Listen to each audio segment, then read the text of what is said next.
Alright everyone, it's your boy Fernie here, back live, doing a Godzilla News of the Day podcast. So I thought I would try this in the world of live streams, just to see how this goes, see if it works, see if it doesn't, and so on. Let me bring up the video on my end to make sure that it is live. Yep, I hear myself, I see myself there. How do you like that AI image? That's Godzilla reading a daily newspaper. Don't you just love his reading glasses as well? He's got his latte on the side. So yeah, instead of doing just a regular video, I thought I would do a straight up live stream and then see how it goes. So I'm gonna give it one more minute here. Let people come on board.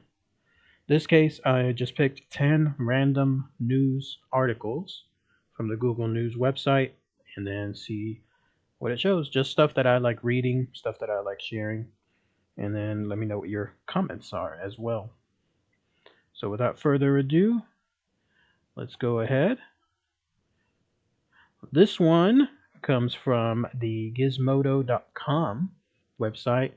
I picked this one because I have a Roku. I imagine a lot of people here have Roku as well. And it doesn't look like it's going to be fun. It says here, Roku tests putting ads in the worst place. Apparently you'll get to enjoy watching ads before they even get to the home screen. So let's see what it says.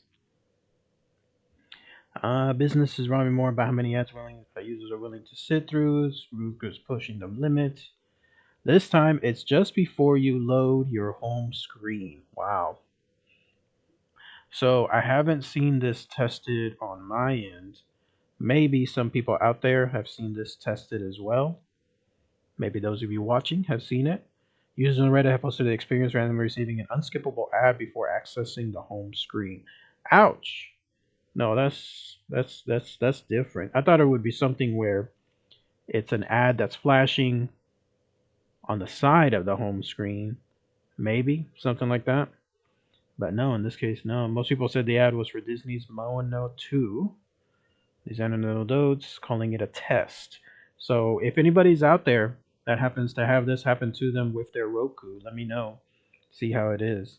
Roku has indicated that the ad is skippable, though it's unclear if users didn't see the option to end the video play early. Makes me think that it would stand out. There should be an option there, right there, to click on it. If they didn't see it, then what's the odds of them not clicking on it? Like it would have stood out, in other words. Roku is prominent on many TCL brand TVs and so on. I've had a Roku for a good number of years, two of them. I had one for like 8 years or so. I finally had to upgrade just because it wasn't panning out with the older one. So I had to get the new one, but I got it on a Black Friday type deal. So it worked out really well. Roku CEO Anthony Wood described plans to put more video ads on the home screen. I have seen on my Roku where they showcase a still ad on the side. Like, in other words, it's a photograph. So it could be a photograph of a trailer, or it could be a soft drink, something like that. Those are perfectly fine. I don't like that. I don't mind those, but something as far as an ad playing before the home screen, big problems. Next one comes from abcnews.go.com, and on it says, government releases thousands of declassified pages related to the JFK assassination. This is very interesting. So I don't know if you've ever been to Dallas and been to Dealey Plaza. If you haven't, I highly recommend going there because you basically get to see history right in front of you. I've been there a couple of times. The last time was, I think, the year before last. It is quite humbling to see right there where, unfortunately, some of the most tragic American history items have occurred. Right then and there, you get to see the spot where JFK was assassinated. You get to see the two X's on the street, too. So a lot of discussion. Oh yeah, and then if you go over to the side, you get to see the infamous grassy knoll. I've stood there. I've taken pictures. I've done a live stream on there too. It's very, very humbling to be able to stand there and see. If you could go back in time, what was there on the grassy knoll? You're right at that spot, right there, right directly. It's been changed a lot over the years, but it still looks relatively the same composition wise. So you're there. You're right there at that very spot. National Archives on Tuesday released thousands of pages of declassified records related to the assassination of President John F. Kennedy in 1963. Records were posted to the National Archives website, joining recently released records posted in all those other years. 80,000 pages. Wow. Who's going to sift through that? That's going to take a long time. The article makes it seem like it's going to be something big, like this is going to be the smoking gun type news. I don't think that's going to be the case here. President John F. Kennedy, First Lady Jacqueline Kennedy, and so on. Texas Governor John Connally, and others are there. If you ever go inside the Dealey Plaza Museum, you could definitely spend a good time there, a good while, in other words. There's a lot of things there to watch and see, to take pictures of. I don't think they allow filming, if I recall correctly. That's why I couldn't do any filming in there, any shorts or any type of videos. But you can definitely take pictures. That's no issue there. Tuesday's release represents a small outstanding tranche of the more than 6 million pages of records collected by the National Archives. 6 million, wow. So we'll see. We'll see if this presents more information on the assassination, what happened to him. Oh, sorry, let me check one thing real quick. Mm-hmm. Okay, sorry about that. Next one is the Hollywood Reporter. So a little caveat up front. I have not seen Happy Gilmore. I know, shame on me, right? It seems to be one of those movies where everyone absolutely had to see it. Um, but I didn't, so we'll see how this goes. But it says here Adam Sandler returns to the golf course in trailer for Netflix's Happy Gilmore Duh Part 2. After nearly 3 decades, Happy Gilmore is ready to return to the golf course. I remember when it first came out. Um, Maybe I'm wrong on this assumption. Let me know. But it seemed like it did okay in the theater, but when it came to the box office, like the box office at home, all the videos and everything else, that truly elevated it. Like it truly caught an audience of its own. And then, of course, on TV and everything that was streaming, there people saw more and more of it. So I haven't seen it again. I've seen clips of it. There's that famous clip of him punching the Price is Right guy, like that. That was pretty funny. So we'll see how Happy Gilmore 2 is there. A direct sequel to Adam Sandler's 1996 slapstick comedy. Who else was in that movie too? Let me know in the comments. I'm sure that there was a bunch of other SNL alumni that were there too. Oh, look, there's the trailer. Um, Nah, I don't want to risk playing it because what happens is it'll get flagged for copyright. So I don't want to risk playing it, even if it's just the images. Can you believe that? Sequel is loaded with cameos, including Kansas City Chief star Travis Kelce, Bad Bunny, Eminem, Ben Stiller, and others. It also features a slew of the game's actual top golfers.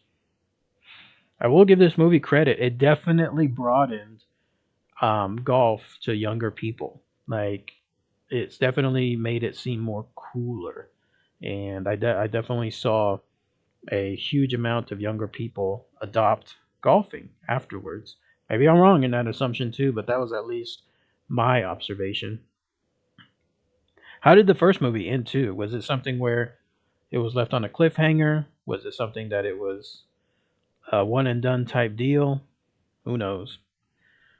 All right, let me check this.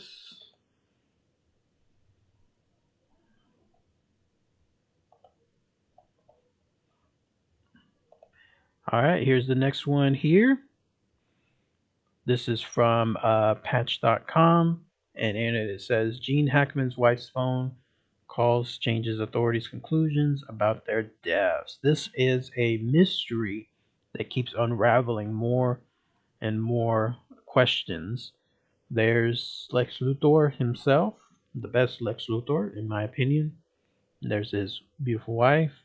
They were found dead in their Santa Fe home on February 26. Let's see if this sums up all the details.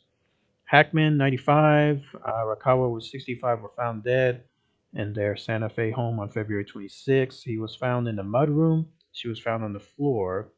It says that on March 7th, authorities revealed that Hackman died of heart disease with Alzheimer's as a contributing factor, and they died of a week after Arakawa, who contracted a fatal case of hantavirus, which is spread by rodent droppings. That's a lot in that sentence there. So she ended up unfortunately passing away, and then he was still alive for a week. But where things get mysterious is why was nobody contacted, right? Nobody was contacted, nobody was alerted. Um, it took a while for somebody to find out what happened. So what was during that week period for Gene? Like what happened to him during that time? Investigators previously that Arakawa had died of hantavirus, but after analyzing her cell phone, they determined she made 3 phone calls the next morning. She made calls to a doctor's office, make an appointment. She said she was feeling congested, and so on. Wow. Doctor says, I suspect that she was starting to feel ill, and that's what she reached out to us. That's how close it came. They had scheduled an appointment. And then if they would have made the appointment, who knows how different things would have been for her. And then eventually for Gene as well. It's literally down to hours. That's their home. Wow. I'd heard, yes, Santa Fe, New Mexico. This is the house owned by actor Gene Hackman and his wife Betsy Arakawa. I had heard that, yeah, he had lived in New Mexico. I didn't know the area, like where he was. That's a big home, too. Wow. It's nestled there, it looks like, between all those forest and trees. Very nice. 2 of the couple's dogs were alive when police responded. The third dog was found dead. That's another mysterious thing. What happened to the dog? Why was it there in the crate? Why wasn't it let out? Especially if there was a certain time period involved, right? It's a couple of days, 7 days. Very sad news all around for everyone.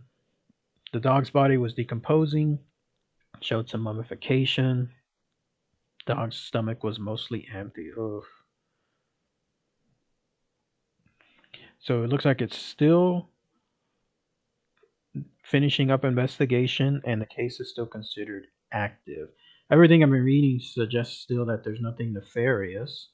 It just seems to be a weird set of circumstances for both of them. The Mexico court has granted a temporary restraining order against the release of records. Okay.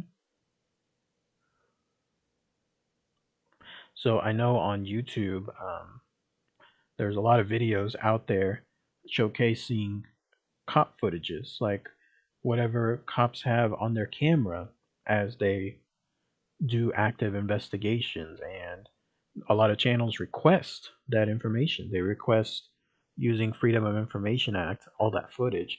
So I could imagine that right now, all that stuff is being requested to see and showcase what the cops saw whenever they were first walking into the home. Whether that's going to be granted or not, who knows? Hackman signed an updated will, leaving his estate to his wife. Request is pending to appoint a trustee. So, again, all around sad situation. More information should be coming out soon. We'll see how that goes.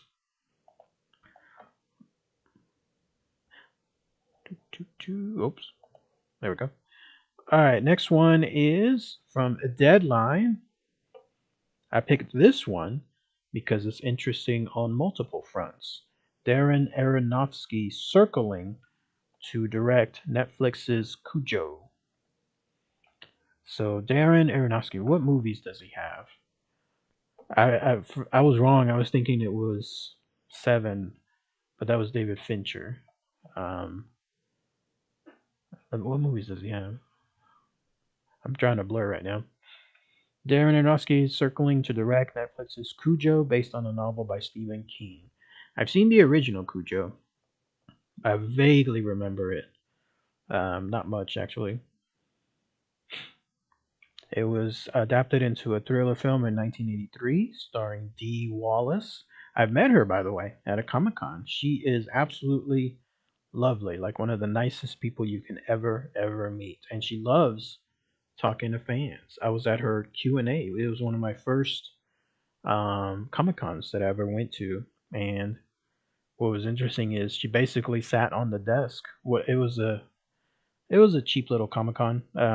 I like those smaller ones too. It's always much more intimate. It's always a good experience all around. But yeah, we were there in a little classroom, if you could even call it that. And there were chairs everywhere to sit down, as big as it was. And then there was a desk right in front. And so she just decided to sit on the desk right in the front and then started giving stories. She was telling stories about her experience there, filming.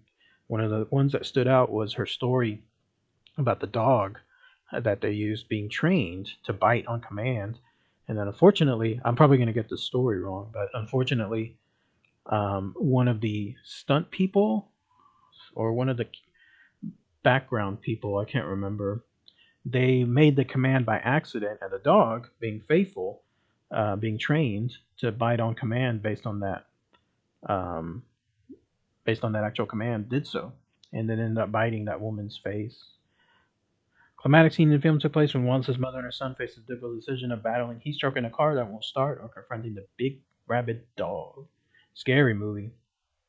Okay, here are the movies. Aeronautics was recent projects. Postcard from Earth. The Whale. That's on my list. I have to see that. I have to see The Whale one of these days. Black Swan. I have not seen that. Requiem for a Dream. I have not seen that. I've heard that movie is really trippy. That's it. Okay. So it looks like that's all the news associated with him. Most likely, it's going to happen. He's going to get the film, and he's going to direct it. He's going to make it, and so on. All right, next one is from 963kklz.com. Sounds like a radio station, right? I wanted to talk about this one. New Fremont Street marketing chief plans free events push for 2025. So this is it. This is the Fremont Street, the infamous Fremont Street there in downtown Las Vegas. If you go there, it's got its benefits. You can definitely, absolutely walk around and enjoy that area and not have to walk a huge long distance to get from point A to point B. In fact, I think it's only several blocks long. And the other benefit is they have a bunch of stores around that area that are still super cheap, 99-cent stores. Lots of great trinkets that you can get there, and a nice little cheat sheet. Water, you can get water bottles there, like two for $1, three for $2, something like that. Really, really cheap. So when I'm downtown, I load up on the water right then and there, and they got a bunch of snacks and all the casinos, all the food, really good food too. So let's see what it says. I'm not too much of a fan of the so-called street experience that blasts the music on the speakers really really loud, and it has all the visuals. It's fun the first time, but then after a while, it wears on you. Not to mention, there's a lot of people there performing, and they are really really really loud too. It's almost like the louder they are, the more tips that they get. So be on the lookout for that. Marketing lead Dana Reynolds is a newcomer, but she has a vision for premier Las Vegas entertainment area. Will work on the Fremont Lures without losing its status as a fun hometown choice. She says, I do take a minute every day, if not five, to look out there and just watch people. The best thing about marketing in general is watching. I think you get your best insights when you watch what people are experiencing. She might have seen me out there then. Me, I was just walking from point A to point B. She wants to pull in a varied audience including millennial and Generation Z visitors. I will say that that area there especially has a lot of the younger crowd compared to the Strip. Reynolds plans to scale the number of free events hosted year round. Does that mean it's going to decrease? With New Year's being the only paid events. I won't, no matter, you could pay me and I would not be there on New Year's Eve. I've seen pictures of it. It is absolutely shoulder to shoulder, packed, packed like sardines. No, thank you. This will strengthen Fremont Street's status as an affordable entertainment destination and so on. Community engagement, building relationships. She strives to highlight Fremont Street's unique mix of food. Yes, that is true. Absolutely lots of good food that you can enjoy there. Lots of variety. They have a 24-hour hot dog place too. That's really good. Live entertainment and local flavor. Okay, so that looks good. Not much info to share there. Looks like she's just planning on creating more when it comes to it. All right, next one here is from Las Vegas Magazine. And this one has to do with a nice little cubbyhole secret spot that a lot of people don't know about Vegas. I've heard of it, never been there myself. Maybe I'll go one day. It's called the Steakhouse. The Steakhouse at Circus Circus in Las Vegas has been named a model of consistency for decades. What makes it really stand out, I remember seeing an article on it that said that the employees there all average like 20 to 30 years history, like tenure, in other words. That's how good that place is. Their employees stay. I mean, how rare is that these days? More than 40 years, the steakhouse at Circus Circus. The irony, too, like the Circus Circus is not considered top of the line by any means when it comes to a hotel stay. But then it has one of the most renowned steakhouses in it. Like the irony. Its customers always know what they're getting. Seriously great food, a menu that keeps things more or less the same, service that makes you feel special, and old school ambiance. I do know somebody that went there. They said it was really good too. As you're escorted to your table or the booth, you'll maybe struck at two things: a dry aging locker and so on. I'm not too much of a steak fan myself. I don't know why, but steak doesn't really have much flavor to me. And the irony is, you're supposed to eat it as is. Like you can't add lemon, seasoning, God forbid, ketchup, nothing. So you're supposed to eat it as is. To me, fajita meat, grilled chicken, what else? Well, any other type of meat really just stands out as having more flavor. But that's just me. Start your meal with splendid appetizers. All right. Garlic shrimp, no thank you. Sauteed mushrooms, no thank you. Salads, no. Blue cheese wedge, no. If you're a spinach fan, no. Then the fresh spinach salad is there. Oh, look at this. All the beef on its Midwestern in origin is aged 21 days. Wow. So if you're eating there at the Circus Circus at the steakhouse, then yeah, you're pretty much there eating a finely aged steak. And if red meat isn't quite what you're craving, you can do lamb chops, filet, lobster, uh, chicken breast. I like that. And grilled garlic shrimp. Dessert options are all top notch, and so on. What about that? What do you think about that picture? Is that something you want to eat? That looks pretty expensive, if you ask me. Um, it's got to be like $5 or more. Yeah? Now it's probably going to be like $50 right there. All right, so I've never been there. Maybe it's on my bucket list. It's definitely one to take with friends and so on. All right, next one, next to last, is from casino.org. This one sucks. Excalibur makes deep cuts. Valet, Dorman, and Bellman laid off. I love the Excalibur. Um, a lot of people will never say that, but I do. I definitely enjoy that place. It was my very first hotel to stay at in Las Vegas. Maybe it just made an impression right there. And I like it because it's right there on the south side of the strip, on the corner, close to everything needed, and it's got good food there when it comes to the food court. It's got good shows as well. I've seen a bunch of shows there. The slots are okay, I guess.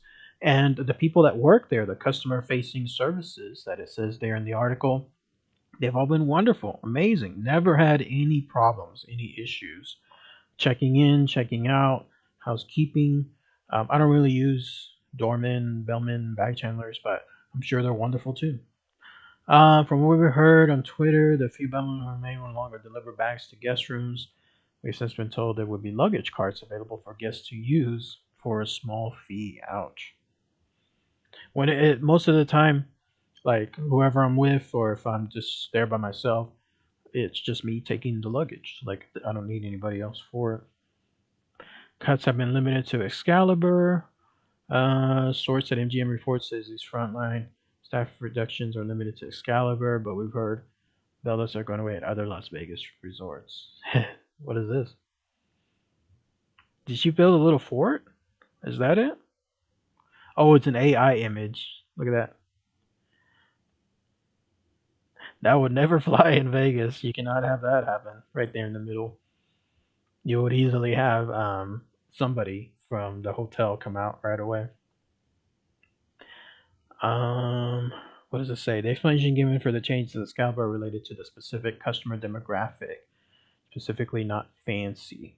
Okay, that is kind of true. Like, it's not a high end place. People are there for budget reasons, for family reasons, and so on. So I don't see it like people won't need much of those services. But still, like some people should need them. Like some people should have them or want them. So why cut them?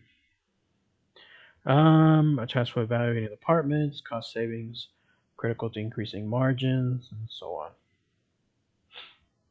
But yeah, sad all around. Sad news. It's Excalibur. I haven't stayed there in a while. My go-to place now has been the Luxor. So again, I haven't stayed there in a while, but if I had the chance, I would gladly do so. I wouldn't have any issues doing so. Last article. This is from timeextension.com. Apparently, there was a N64 analog 3D. What about this? Is this an upgrade? Is this a new release? A retro release? What's going on? There's the 007 game, GoldenEye, infamous game, really, really good. Pod Racer game. I've played it. I think I have. Yeah, like once, twice, maybe. It was alright. Like it didn't stand out too much. Now Mario 64 and Zelda 64, absolutely best. Some of the best games ever made. Analog just announced speed shipping its FPGA. What does that mean? Base N64 clone. The Analog 3D has been delayed. How can a company release that? Wouldn't Nintendo slap them down afterwards? Wouldn't that be something where they would have a big issue? It was supposed to ship sometime in quarter 1 2025. Now it's the middle of March. What do you think? Would you guys get this? Would you get this redo, this knockoff item? Play your N64 games? Aren't there a lot of emulators out there now, right? That'll take care of that business. This FAQ states that if you have an open order, you'd have to take an additional steps. You'd like to cancel your order, no questions asked, and so on. I don't know. I'd rather get something official. That's my official stance. Have it be from Nintendo. Have it be something like that where it's something that is made by them, for fans, and so on. That way, if there's issues afterwards, you won't have any problems. It just makes more sense to me. So, but that's just my opinion. All right, let's go back here to Godzilla reading the news. That's pretty much it. All the news for this date. 10 articles to showcase. Let me know what you guys and gals think as far as this process. And I'll be happy to do some more. Let me know in the comments. All right, everyone. Thanks again as always. Take care. Bye.